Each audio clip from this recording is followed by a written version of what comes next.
Namaku Andi, usia 29 tahun, asal Klaten. Sejak 2 tahun lalu, aku merantau ke Jerman untuk bekerja sebagai tenaga kerja Indonesia, atau biasa orang bilang TKI. Di sini, aku kerja di sebuah restoran Indonesia kecil milik orang Surabaya, yang cukup terkenal di kawasan Berlin karena rasa masakannya masih Indonesia banget. Gajiku tidak besar, tapi cukup untuk mengirim ke orang tua di kampung setiap bulan. Hidupku sederhana, kos di kamar sempit lantai 2, makan nasi bungkus sisa restoran, kalau nggak sempat masak. Dan tiap malam biasanya tidur ditemani suara kipas angin portable yang udah mulai bunyi kretek-kretek selama kerja di restoran. Aku sering bertemu pelanggan tetap. Salah satunya adalah seorang wanita Jerman parubaya yang selalu datang tiap hari Selasa dan Kamis. Namanya Frau Helena. Usianya sekitar 42 tahun. Ia selalu duduk di pojok jendela, memesan teh panas dan nasi goreng Jawa. Tidak banyak bicara, tapi selalu tersenyum ramah setiap kali aku mengantar makanan ke mejanya. Suatu hari, setelah selesai makan, ia memanggilku sambil berkata pelan, "Andi, boleh bicara sebentar setelah kerja nanti?" Aku agak kaget. Biasanya, dia hanya mengangguk atau bilang danca. Tapi sekarang nadanya serius. Aku mengangguk sopan. "Boleh bu, jam kerja selesai jam 9 malam." Setelah bersih-bersih dapur, aku keluar dan mendapati Helena sudah menunggu di luar restoran, berdiri sambil memeluk jaket tebalnya. Kami duduk di bangku taman kecil di seberang restoran. Suasana malam Berlin cukup dingin, tapi tenang. Helena membuka pembicaraan langsung ke intinya. "Aku ingin menawarkan sesuatu padamu, Andi. Tapi ini agak tidak biasa." Aku bertanya, "Apa itu, Bu?" Ia menatapku lama, seperti sedang mengukur reaksiku. "Aku ingin kamu menjadi suamiku, tapi hanya untuk 6 hari." Aku kaget bukan main. "Maaf, Bu, saya nggak ngerti maksudnya." Ia tersenyum kecil. "Aku tidak bercanda. Ini serius. Aku butuh seseorang untuk berpura-pura menjadi suamiku selama 6 hari. Nanti kita menikah secara hukum, tapi hanya formalitas. Setelah 6 hari, kita cerai secara baik-baik. Selama itu, kamu akan kubayar 12 juta rupiah per hari." Aku terdiam, mencoba mencerna satu persatu. "Nikah? 6 hari 12 juta per hari? Kenapa saya, Bu?" Tanyaku pelan. "Kamu sopan, tidak usil, dan kamu orang Indonesia. Aku merasa nyaman kalau bicara denganmu." Jawabnya tenang. Ia lalu menjelaskan bahwa beberapa hari ke depan, ia akan didatangi keluarga dari Hamburg. Keluarga itu sangat mendesaknya untuk menikah lagi setelah suaminya meninggal 3 tahun lalu. Kalau tidak, warisan dari orang tuanya akan dialihkan ke sepupu jauhnya. Aku tidak ingin menikah sungguhan lagi, Andi. Tapi kalau punya suami sementara, setidaknya aku bisa menghindari tekanan itu. Aku hanya butuh seseorang yang bisa berperan sebagai suami selama beberapa hari. Itu saja. Aku tertunduk. Tuan, itu menggiurkan. Apalagi dengan bayaran sebesar itu, dalam 6 hari, aku bisa dapat uang sebesar 72 juta rupiah. Uang sebesar itu bisa membuat keluargaku di kampung hidup lebih tenang untuk setahun ke depan. Tapi ini menikah pura-pura. Saya harus mikir dulu, Bu. Ini berat buat saya. Aku mengerti. Pikirkan saja malam ini. Tapi tolong beri jawabannya besok. Waktuku tidak banyak. Helena lalu berdiri, tersenyum dan meninggalkanku yang masih terdiam. Malam itu aku tidak bisa tidur. Aku duduk di kasur sambil menatap langit-langit kamar. Banyak hal berputar di kepalaku. Nikah kontrak, apa nggak dosa? Gimana kalau ketahuan? Tapi ini juga niatnya bantu orang, bukan main-main. Aku teringat wajah ibuku di kampung. Rumah kami masih pakai kayu. Atapnya bocor, dan adikku masih kuliah. Tapi terancam putus karena biaya. Ayahku hanya petani kecil yang hasil panennya makin sulit diprediksi karena cuaca. Aku tahu, ini bukan keputusan kecil. Tapi juga bukan kesempatan yang datang 2 kali. Aku menghela napas panjang. Kalau aku bisa bantu dia dan juga bantu keluargaku, mungkin ini bukan hal yang salah. Keesokan harinya, aku menemui Helena di tempat yang sama. Ia duduk dengan tenang, menatapku begitu aku datang. Aku menunduk sopan. "Saya setuju, Bu. Tapi saya punya satu syarat." Ia mengangguk. tampak siap menerima apapun. Saya nggak mau ada hal yang melewati batas. Saya akan bantu akting sebagai suami yang baik, tapi saya tetap ingin menjaga kehormatan saya dan ibu juga. Boleh, Helena tersenyum. Itu juga yang aku harapkan. Tidak lebih dari itu. Kami berjabat tangan, perasaan di dadaku campur aduk antara ragu, cemas, dan jujur saja penasaran. Dalam hati, aku berdoa, semoga ini bukan keputusan yang akan kusesali. Hari itu, hidupku yang biasanya datar seperti nasi putih tanpa garam mulai berubah drastis. Aku tak pernah menyangka bahwa sebuah keputusan yang kuambil hanya dalam semalam bisa membawa hidupku ke arah yang benar-benar berbeda. 3 hari setelah kesepakatan dengan Frau Helena, kami resmi menikah di kantor catatan sipil Berlin. Semua berjalan cepat dan sangat formal. Tidak ada musik, tidak ada bunga, tidak ada gaun pengantin megah. Helena hanya mengenakan blazer putih dengan celana panjang. Aku sendiri mengenakan kemeja biru tua dan celana bahan. Pinjaman dari temanku yang badannya hampir mirip denganku. 2 saksi yang hadir juga bukan orang dekat. Satu adalah asisten rumah tangga Helena yang sudah bekerja dengannya selama 5 tahun. Dan satu lagi adalah rekan kerja Helena dari perpustakaan tempat ia biasa menyumbang buku. Saat petugas pencatat sipil berkata, "Sekarang kalian resmi menjadi suami istri secara hukum." Aku hanya bisa tersenyum kaku sambil menatap dokumen yang baru saja kutandatangani. Helena menoleh ke arahku, tersenyum kecil. "Terima kasih Andi, kamu sudah menyelamatkanku dari situasi yang rumit." Aku membalas dengan anggukan pelan. "Sama-sama Bu." Maksud saya, Helena, kami berdua tertawa kecil. Setelah pernikahan, kami langsung menuju rumahnya. Bukan Ramabiak. Helena tinggal di sebuah rumah klasik 3 lantai di kawasan tenang di Berlin Barat. Halamannya luas, dengan pohon maple di tengah taman dan pagar besi tinggi berwarna hitam. Rumah itu terlihat seperti peninggalan zaman dulu, penuh lukisan tua dan rak buku dari kayu jati gelap. Aku diberi kamar di lantai 2, berseberangan dengan kamar Helena. Ruanganku bersih, sederhana, dan harum. Ada lemari, meja belajar, dan jendela besar yang menghadap ke taman belakang. Di Meya Castle sudah tersedia handuk baru, sikat gigi, dan bahkan piyama tebal. Kamu bebas keluar masuk rumah, tapi selama 6 hari ini, tolong jaga peran kita di depan siapapun, terutama di depan Kaliwagok. Mereka akan datang besok pagi, kata Helena saat menunjukkan rumah padaku.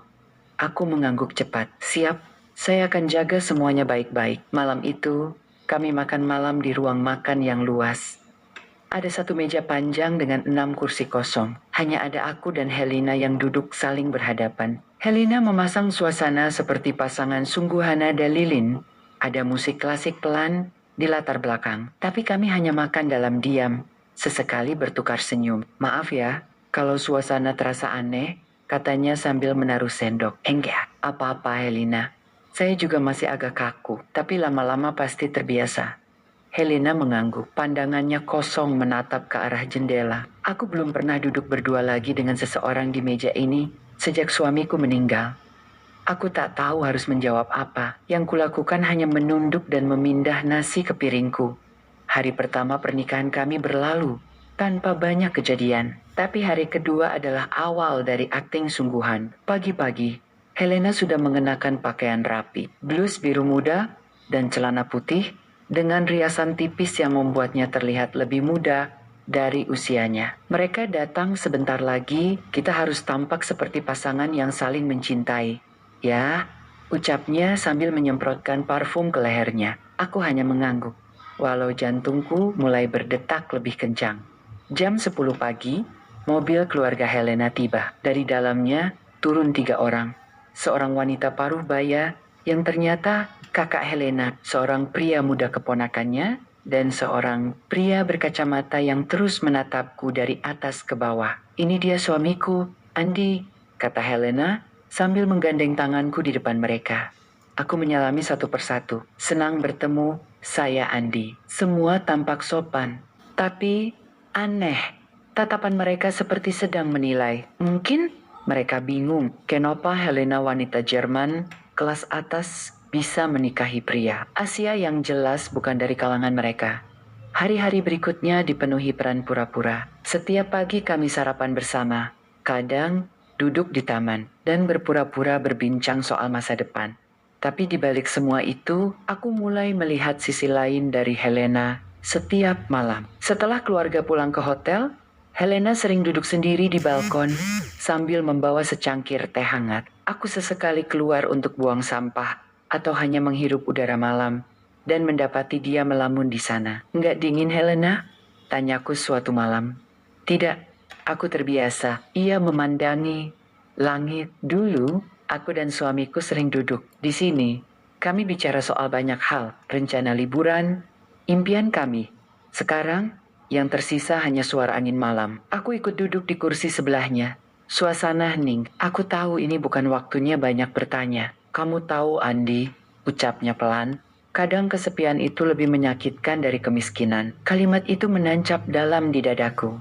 Aku tahu rasanya tak punya uang, hidup pas-pasan, tapi aku belum pernah membayangkan seperti apa rasanya kesepian yang terus-menerus. Malam itu, untuk pertama kalinya sejak tinggal di rumah Helena, aku merasa bukan seperti suami kontrak, tapi seperti seseorang yang sedang menemani orang lain yang terluka.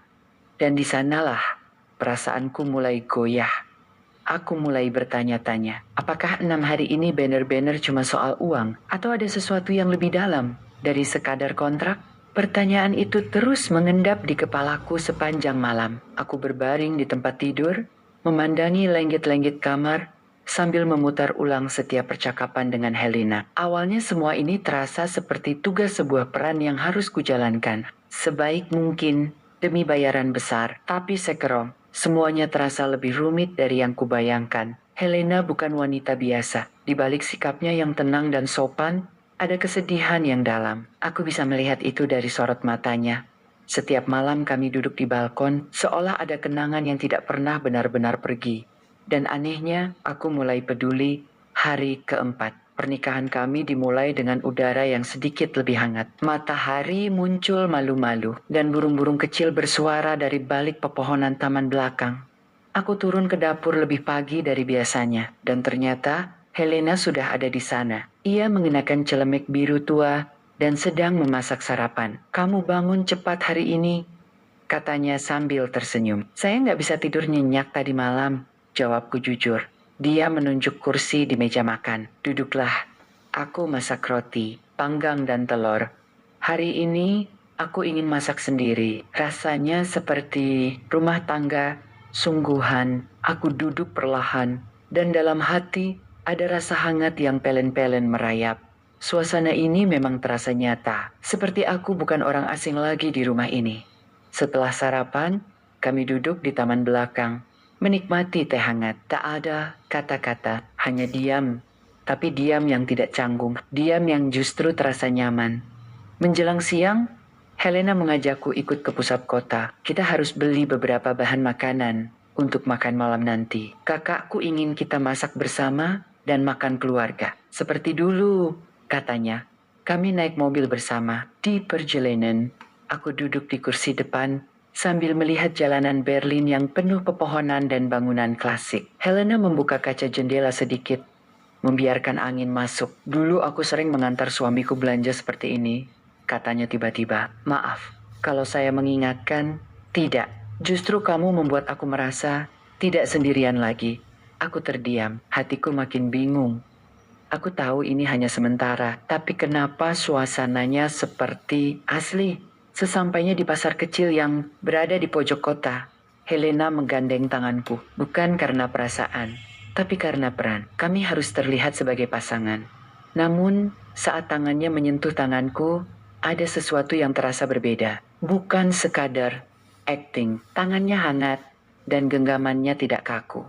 Kami memilih sayuran, daging, dan beberapa bumbu. Di antara keramaian, beberapa orang menyapa Helena dengan ramah. Suamimu dari Indonesia? Wah, cocok sekali kalian. Helena hanya tersenyum. Dan aku ikut mengangguk malu-malu. Padahal dalam hati, aku bingung harus senang atau cemas. Sore harinya, rumah mulai ramai. Kakak Helena datang membawa 2 anak kecil, cucunya. Suasana berubah seperti pesta keluarga kecil. Aku diminta membantu memanggang ayam, dan Helena sibuk di dapur membuat salad serta sup. Kami duduk di meja makan yang besar, tertawa, bercerita, dan lagi-lagi berpura-pura sebagai pasangan bahagia. Tapi semakin sering kami berinteraksi, semakin samar batas antara pura-pura dan kenyataan. Kalian tampak sangat cocok. Aku belum pernah lihat Helena tertawa sebanyak ini sejak suaminya meninggal, kata kakak. Helena menoleh padaku dan tersenyum.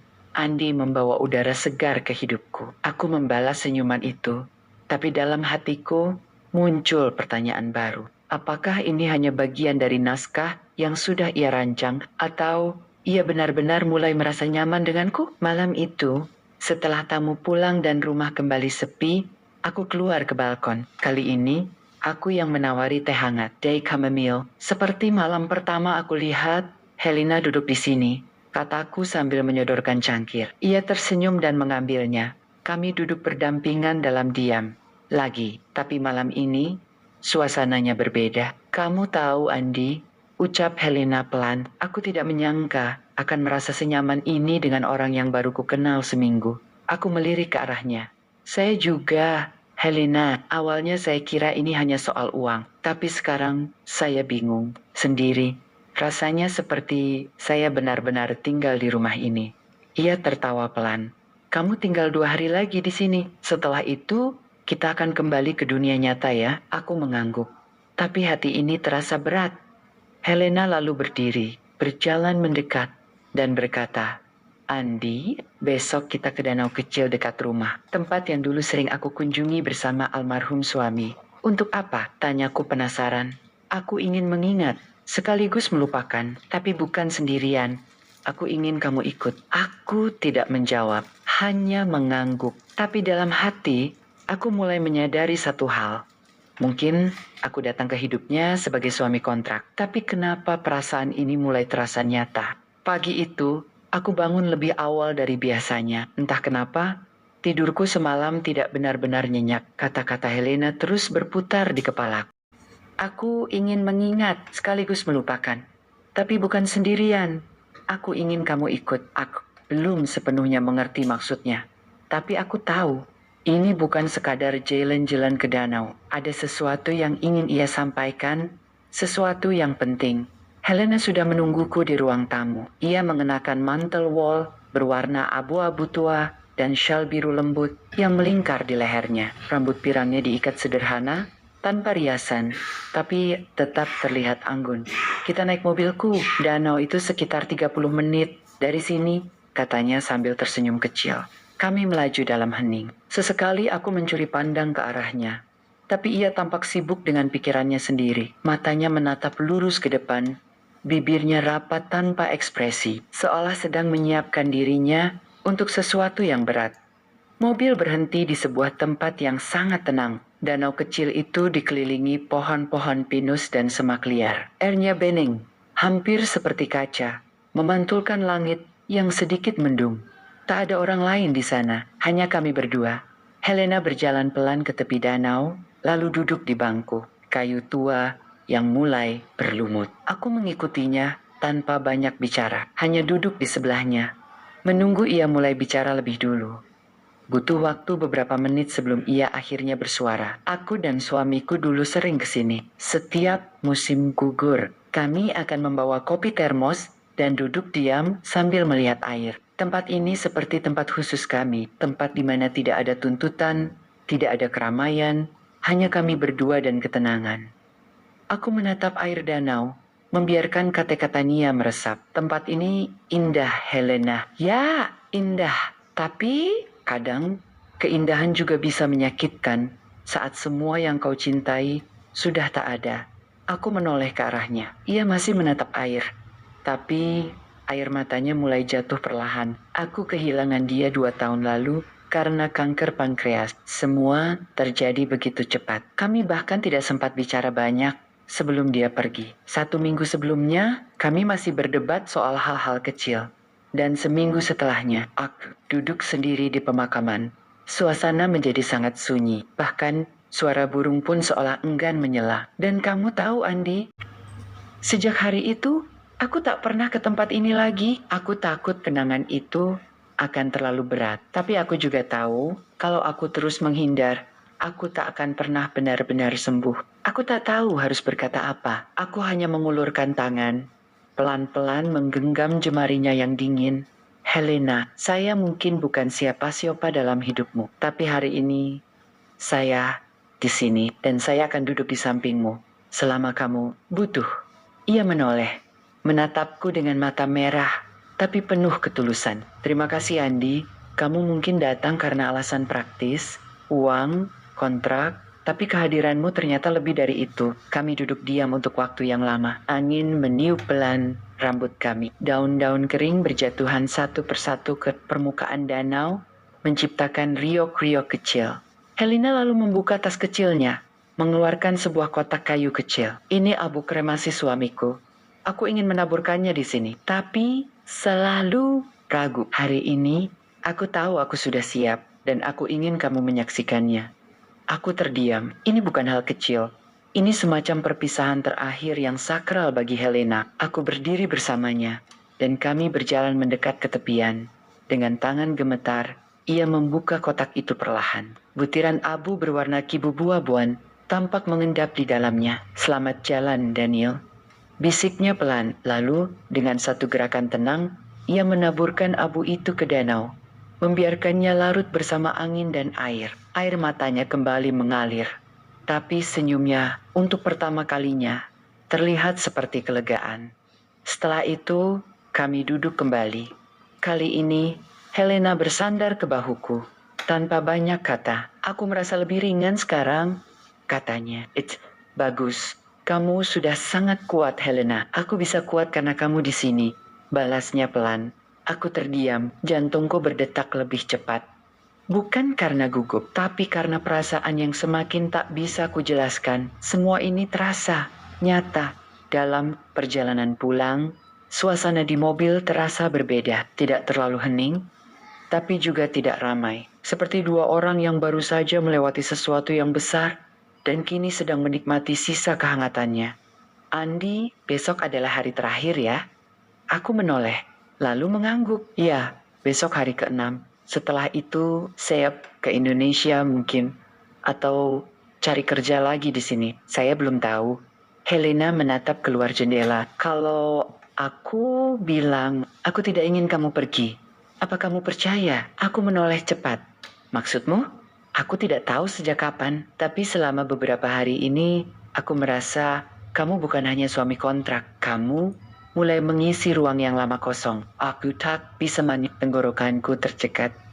Helena melanjutkan, tapi kamu tidak harus jawab sekarang. Besok malam, sebelum kamu pergi, aku akan bilang sesuatu. Sesuatu yang kupendam selama ini. Aku menatap wajahnya yang serius. Apa itu? Ia hanya tersenyum tipis. Tunggu saja besok malam, dan aku harap kamu siap. Aku hanya bisa menatap jalanan yang mulai gelap. Hatiku penuh tanya, penuh degup. Apa yang akan Helena katakan besok malam? Dan kenapa aku semakin takut akan hari terakhir ini? Pagi hari ke-6 tiba dengan perasaan yang sulit dijelaskan. Udara terasa lebih dingin dari biasanya. Langit tampak kelabu, dan suasana rumah pun sunyi seperti menahan napas. Hari ini adalah hari terakhir dari kontrak yang awalnya hanya sebatas cashback, tapi sekarang semuanya tak lagi sesederhana itu. Aku duduk di pinggir tempat tidur cukup lama sebelum akhirnya berdiri. Keningku masih penuh dengan pertanyaan yang belum ada jawabannya. Kalimat Helena semalam terus mengiang, tunggu saja besok malam, dan aku harap kamu siap. Siap untuk apa? Di ruang makan, Helena sudah menyiapkan sarapan. Wajahnya terlihat tenang, tapi aku bisa merasakan ada sesuatu yang berbeda. Senyumnya sedikit lebih lembut. Tatapannya sedikit lebih dalam. Pagi, Andi, tidur nyenyak? Kurang, jawabku sambil duduk. Kepalaku penuh pertanyaan. Ia tersenyum kecil, wajar. Hari terakhir selalu penuh pertanyaan. Sarapan berlangsung dalam percakapan ringan. Tapi kami berdua tahu, di balik semua topik kecil seperti cuaca, makanan, dan rencana sore nanti, ada sesuatu yang lebih besar sedang menunggu untuk diucapkan. Siangnya, Helena mengajakku ke taman kota. Katanya, ada festival kecil yang biasa diadakan setiap musim panas. Kami berjalan berdua menyusuri jalanan berbatu, melahati stand-stand kecil yang menjual makanan, kerajinan tangan, dan bunga segar. Dulu, aku dan Daniel selalu datang ke festival ini. Tapi ini pertama kalinya aku kesini lagi sejak dia pergi. Katanya sambil memegang tanganku. "Kenapa kamu bawa saya ke sini sekarang?" tanyaku pelan. "Karena aku ingin mengakhiri sesuatu dan memulai yang baru." Aku menoleh padanya, tapi ia hanya tersenyum dan melanjutkan langkahnya. Sepanjang festival, ia terlihat bahagia. Bahkan, ia sempat membeli gelang kulit dan memasangkannya ke pergelangan tanganku. "Supaya kamu ingat hari ini," katanya sambil menatapku. Entah kenapa, mataku mulai terasa panas. Menjelang sore, kami kembali ke rumah. Hari itu, Helena memasak makan malam spesial. Ia bilang ingin membuat makanan Indonesia dan Jerman dalam satu meja. Aku membantunya di dapur. Kami tertawa, saling bercanda, seperti pasangan sungguhan. Padahal kami sama-sama sadar, malam ini akan jadi malam terakhir. Waktu terus berjalan hingga akhirnya malam pun tiba.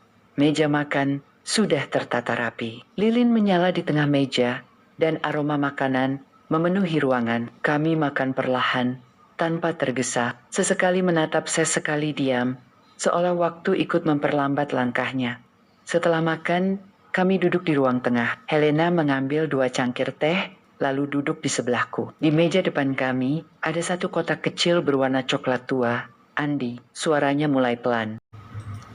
"Saya di sini, Helena. Sebelum kamu pergi, ada sesuatu yang harus kamu tahu." Aku menatapnya. Jantungku berdegup semakin cepat. Ia mengambil napas panjang, lalu mulai bercerita. "Sebelum aku bertemu kamu, aku benar-benar merasa kosong. Hidupku datar, tidak ada arah. Orang-orang bilang aku harus move on. Tapi mereka tak pernah tahu betapa sulitnya kehilangan seseorang yang menjadi bagian dari jiwamu. Aku tidak ingin menikah lagi. Aku tidak ingin mencintai siapapun lagi. Tapi tekanan dari keluarga besar dan hukum warisan di sini membuat semuanya rumit. Mereka menganggap aku butuh seorang pasangan untuk menjaga rumah dan harta ini tetap padaku. Awalnya aku menyewa kamu hanya untuk itu, supaya semuanya legal, supaya aku bisa kembali tenang." Aku mengangguk pelan. "Saya tahu saya tidak menyalahkan siapa-siapa." Helena menunduk sebentar, lalu menatapku dalam-dalam. Tapi aku tidak pernah menyangka aku bisa merasakan sesuatu lagi. Bersama kamu, aku tertawa lagi. Aku merasa diperhatikan, dihargai, bukan karena aku seorang janda, tapi karena aku adalah Helena. Aku merasa hidup kembali. Aku tak bisa berkata apa-apa. Tenggorokanku tercekat dan sekarang aku ingin tanya sesuatu padamu, Andi. Tapi hanya jika kamu siap menjawabnya. Aku mengangguk pelan.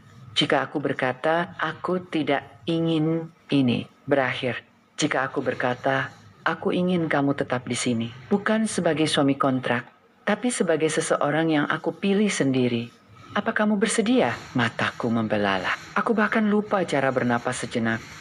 Helena lalu membuka kotak kecil yang sejak tadi diletakkan di meja. Di dalamnya ada sebuah cincin sederhana berwarna perak. "Ini bukan lamaran, Andi.